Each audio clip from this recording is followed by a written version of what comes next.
तर मित्रांनो, तर आज आम्ही आलो होतो इथे कोणतं काय आपली कामतशिंगे. हां कामाशिंग्या. तर यांचं सोलार 5 केले. तर यांचं सोलार आम्ही आज बसवलं. तर तुम्ही दोन शब्द विचारून घ्या. नमस्कार, माझं नाव राधेश्याम रंगनाथ ब्राह्मणे, पाथरी तालुका कामतशिंगे गाव.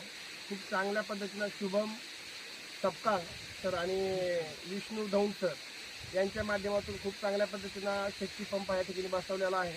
खूप अडचणीला सामोरे जावं लागत होते. वृद्ध आईवडील आहेत. रात्री पाणी भरण्यासाठी खूप त्रास व्हायचा. पण खऱ्या अर्थाने हे जे सोलर आता बसवलेलं आहे शक्तीच्या माध्यमातून, खरंच या सोलरच्या माध्यमातून माझ्या वृद्ध आईवडिलांना कुठंतरी, मी बाहेर असतो सर, त्यांना कुठंतरी याचा खरंच चांगला पद्धतीनं फायदा होणार आहे. आणि शुभम भाऊचे आणि विष्णू भाऊचे खरंच मी मनापासून आभार मानेन, कारण की खूप चांगल्या पद्धतीने त्यांनी सकाळपासून बिचाऱ्यांनी काम केलेलं आहे आणि खूप चांगल्या पद्धतीने त्यांनी मनापासून काम केलेलं आहे. त्याबद्दल मी खूप खूप शक्ती पंपचे आणि शक्ती जी कंपनीचे सर्व कर्मचारी आणि या दोघांनाही खूप खूप शुभेच्छा देतो. धन्यवाद.